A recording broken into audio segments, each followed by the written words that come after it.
maybe sometimes with bees, some of us are just really, really passionate about them. There's something about the bees that almost calls us to them.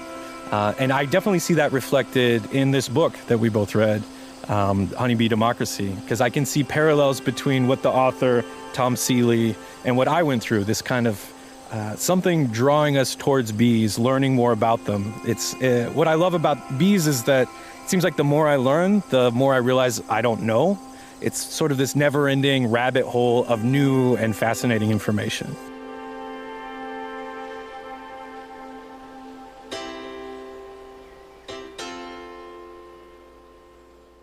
This is Curious Planet, and I am Jacqueline Comito.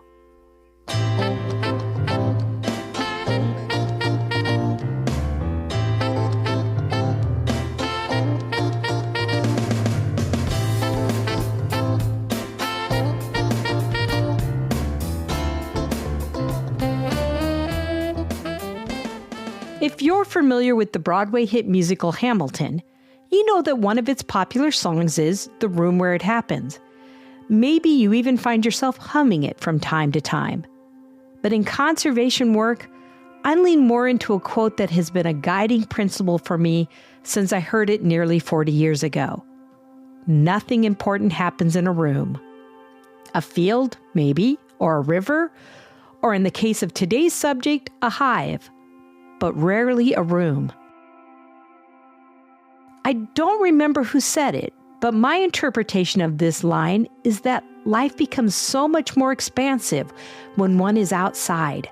Ideas are bigger, the world feels bigger, more exciting, and filled with possibilities. Some of the best conversations I have ever had have happened outside.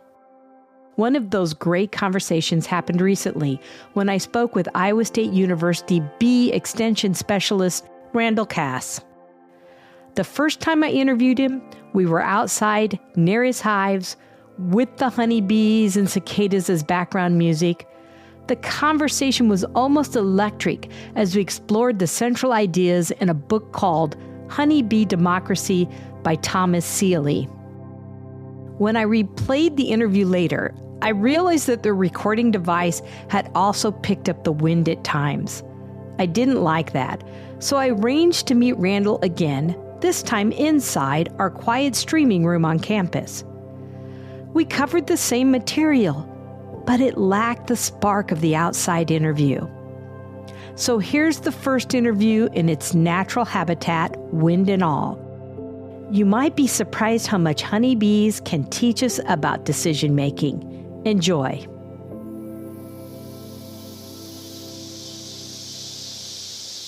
When you were presenting at the Water Rocks Teacher Summit, I was telling you about this podcast, and with great enthusiasm, you were like, oh man, you got to read Honeybee Democracy. What was it about the book that you were thinking, wow, that kind of fits your podcast?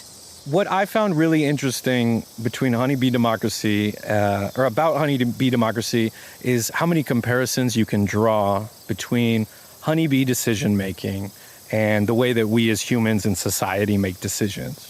And I feel like it's a very interesting comparison, and there's a lot of very interesting parallels. And so I thought that by discussing this book, you would maybe be interested in exploring what we as humans and human society can learn about building consensus and decision-making from honey. Okay, so what's funny about this is you tell me to read the book, which I go off and do, and then I reach back out to you and say, okay, let's do the interview. And you were like, oh shoot, I better reread the book. Yeah. You know, I feel like books hit us at different times in our life upon multiple readings.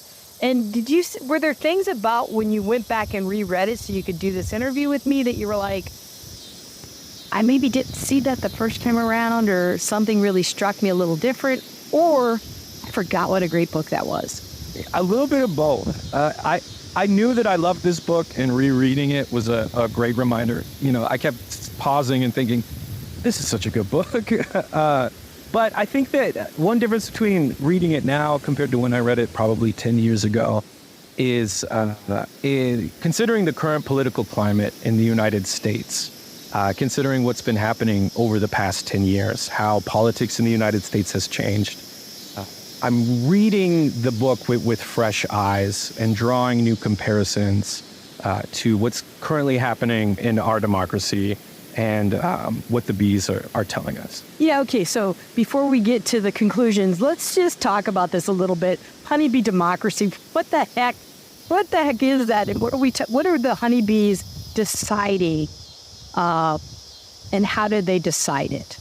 Right. The book goes into extreme detail about decision-making processes that happen inside of a honeybee colony. I think that it's important to note that a lot of people have misconceptions about the structure within or the hierarchy within a honeybee colony. I think people tend to presume that, well, there's a queen, right? So that queen has to be ruling over all the other bees and dictating what happens and what decisions are made. When really the decision-making is happening from the ground up. It's happening from bees at an individual level. We talked about this a little bit, but a lot of people place a lot of importance on the queen, when really the queen is just, she's an important part of the colony. A colony can't exist without the queen, but she's certainly not the one calling the shots or making the decisions. When in fact, what honeybee democracy looks into specifically is the individual decisions that are made by honeybees that assist bees in swarming. So a little bit about bee swarming. If people have ever seen a swarm of bees that's on a fence or dangling from a tree branch, the bees haven't chosen that spot, that fence or that tree branch to be their new home.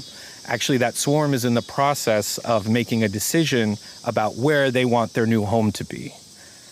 Do you want me to continue? Wait a second.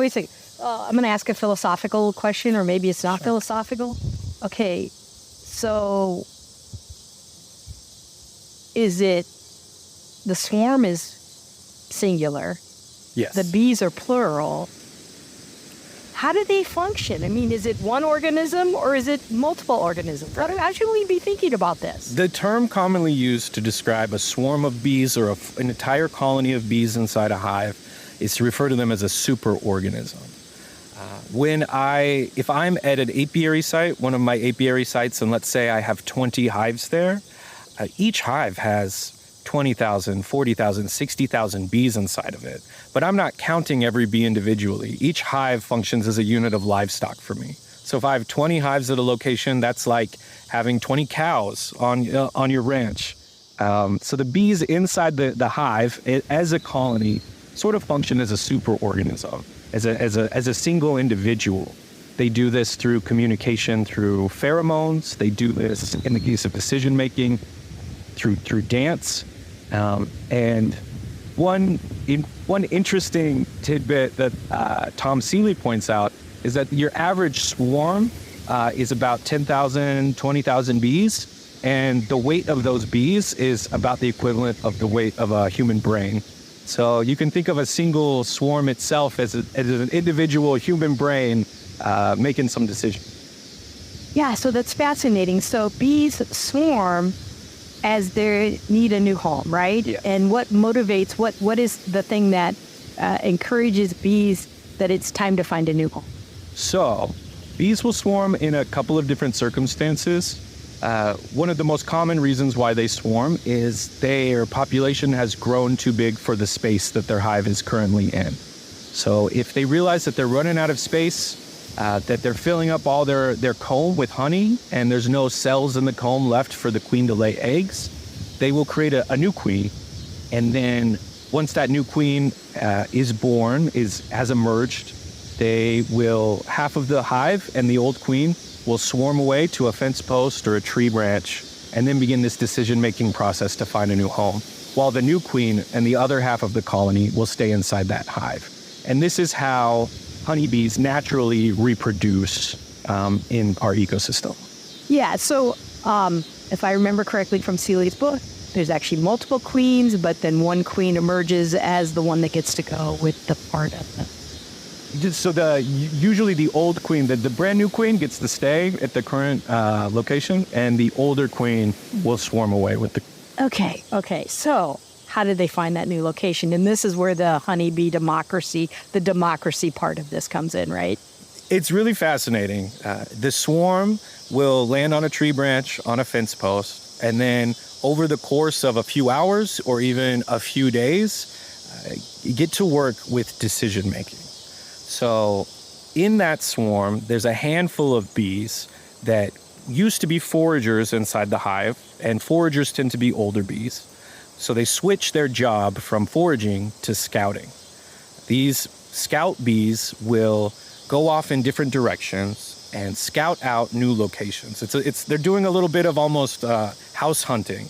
They're trying to find a location, a new potential home, a cavity that meets a lot of the ideal requirements that a honeybee colony would like. So in the case of honeybees, they're searching for a site that is large enough for the type of colony that they want. They're looking for a site that has a really small entrance rather than a really large entrance, so that they can protect their new home easily. They're looking for sites that aren't really low to the ground usually. They're looking for something that's higher off the ground, so that could protect them from potential predators. And they sort of have a list of these characteristics that they're searching for in their new site. And when you consider that, you can see why so many bees end up moving into the walls of someone's house, for example. Or I've even had people call me and say that they've had bees moved into, an old car from the 1950s that's been parked on their property. So the scout bees go out and they search for sites that meet this criteria, these standards that they have for an ideal new home for the colony. Okay, so first of all, I'm picturing them settling in an old 1950s car thinking, wow, this is really cool, retro. Hey, let's go check out this car. Right. But anyway, so once they find the site, so the scout bees are out there. They've all found like 20 scout bees or 12 scout bees. I forget what. Yeah, it could be 20, 30 scout bees. Okay, Yeah, so quite a few. They're out there. Each one of them found the site. They come back and do what? They dance. So And who are they dancing for? the honeybees are dancing for other scout bees. They're trying to make a case. They're trying to communicate several things. First, they're communicating through the waggle dance how far away this site is, what direction to go and find that site if the other scouts were interested in checking it out themselves. And then finally, the way that they dance or the vigor of their dance, how strong their movements are, add emphasis to how great they think the potential site would be. Okay, like when I read this part, you just start laughing because you can picture like breakdancing bees and, breaking out their best dance move, depending on how excited they are about it. And you could tell that, Professor Seeley took some great joy in watching these bees do their dance, right? Yeah, absolutely. Have you seen this? Yeah, definitely. I've collected quite a few swarms in my day, and off of tree branches, off of fence posts. And if you look at the swarm, on the outside of the swarm, you can see a handful of these scouts vigorously dancing, trying to communicate to other bees the quality of a site that they found. Can they communicate the specs of the site, for lack of a better term, how far away it is, what direction the bees should go to find it? And then other scouts, they'll follow the dance, and they'll go check out these other sites and come back. If they agree with the bee, if it's better than the dances, if that dance was better than other competing scouts, then they will start doing the same dance and try to convert others to go check out the site. Do all the scout bees have to agree? No.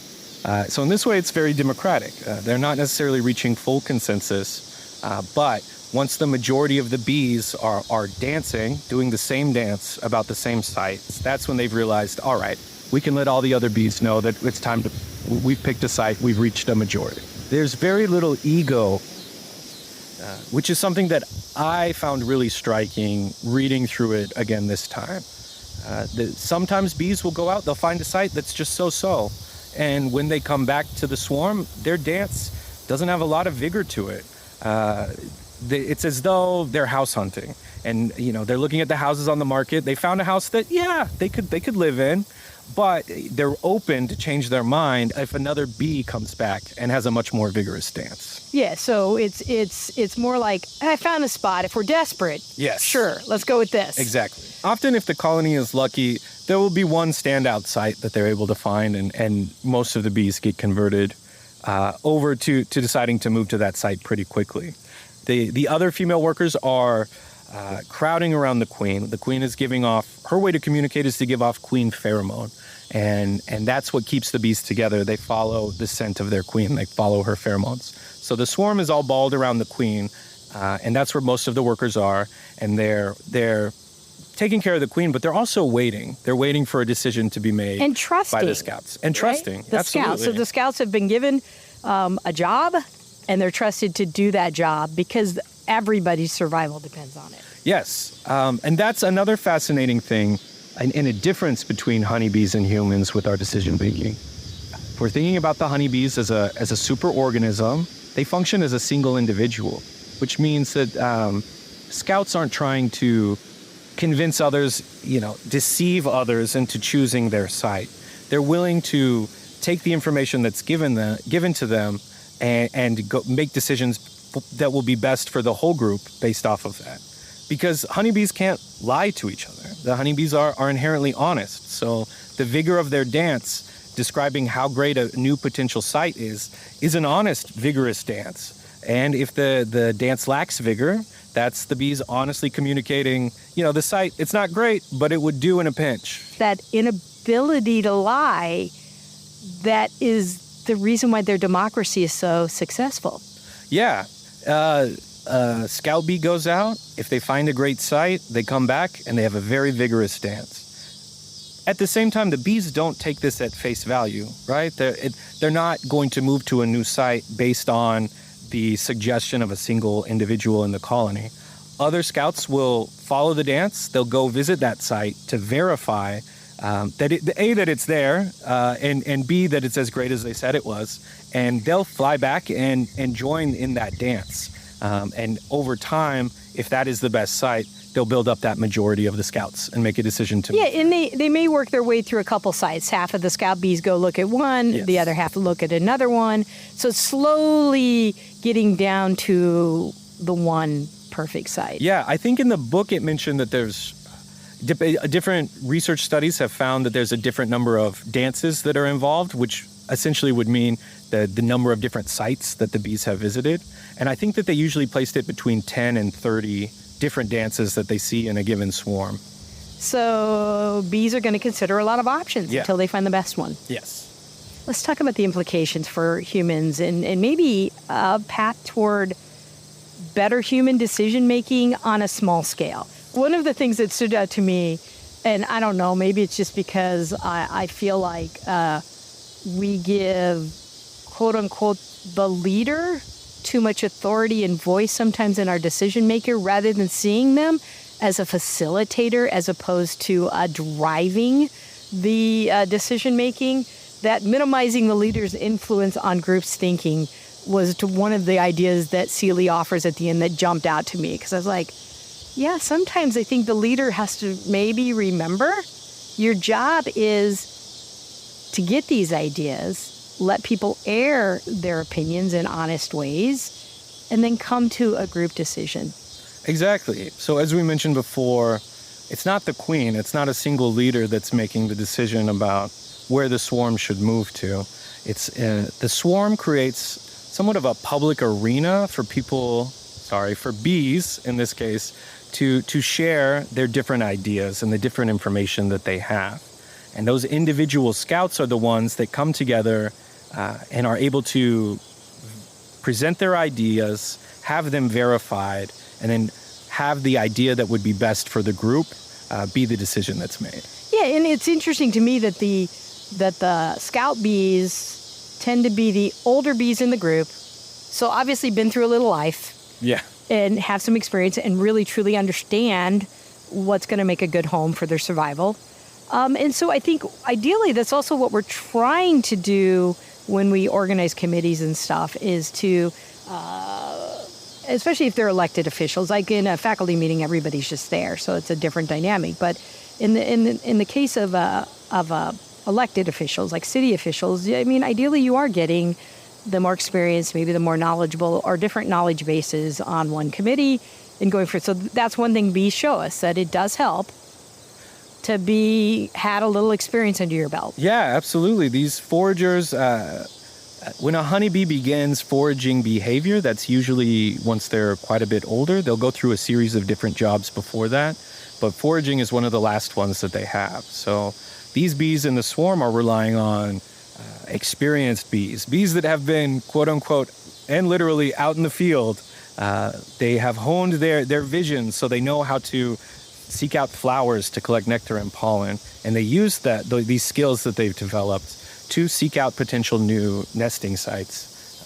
And so it's fascinating to watch the bees rely on these experienced, you could almost say the elders of the group to make these decisions. I mean, correct me if I'm wrong, but if you're a forager bee, you also proved your ability to get home safely. Yeah, absolutely. If you've lived this long, that's got to say something, right? Right. Yeah. Right.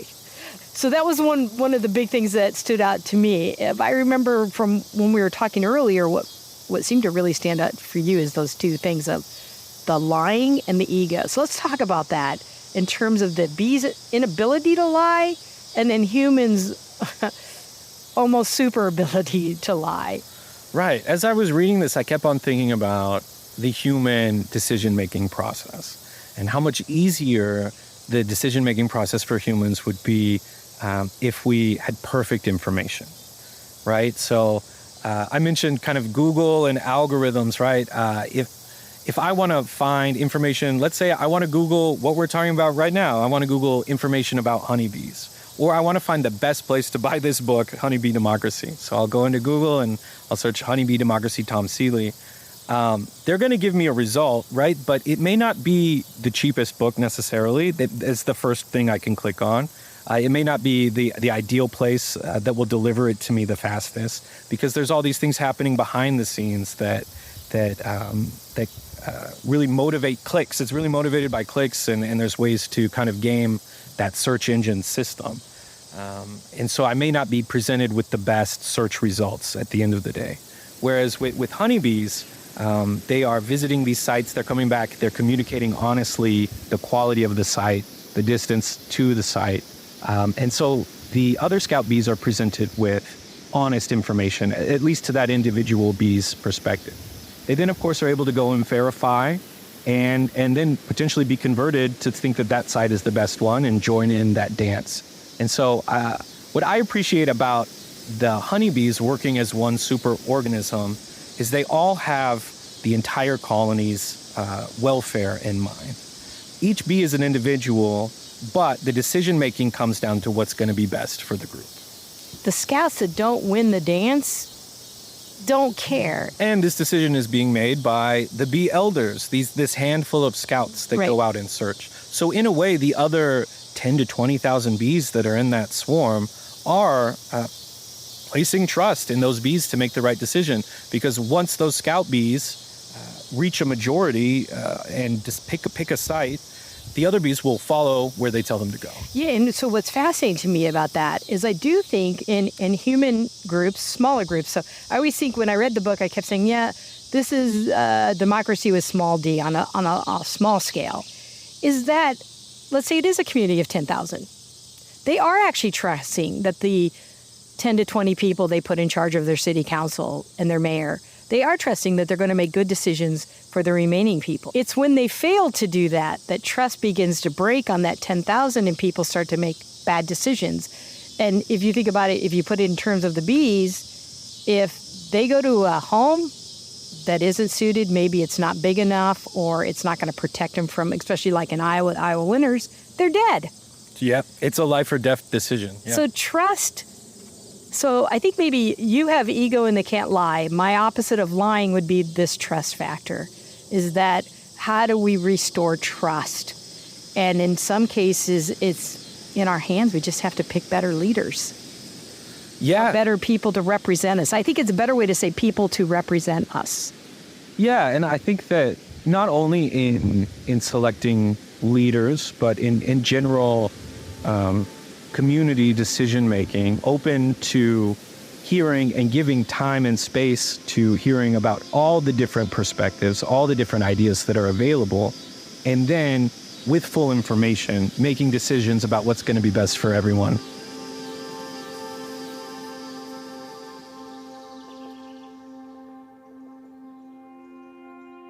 Honeybee democracy had me returning to the idea that there is another keeper of the past outside of humans, the natural world. In this case, honeybees are holders of a basic tenet of human social organization, democracy. I loved Randall's insight that the bees' success and survival depended on their ability to be honest. Could our ability to be dishonest eventually lead to human decline? When did humans first move toward deception? Was it when we first developed language? Or earlier, when our imagination was running wild? I also learned in this interview that bees share another characteristic with humans. They're only semi-domesticated. Over time, you develop a relationship with the bees. And there are times where you know what's best for them. Maybe they've lost a queen and they're having trouble requeening, and you're using all the tools that are available to you to get them to requeen themselves, and they just won't do it. And so sometimes it can be frustrating that I mentioned that they're semi-domesticated, right? But they're still very independent. We don't control what they do. We don't control the decisions they make. They, as a superorganism, do it. And man, sometimes it can get really frustrating because sometimes I think I know what's best for them, and they are gonna do the exact opposite of what I would like. Oh, wow. And then what happens?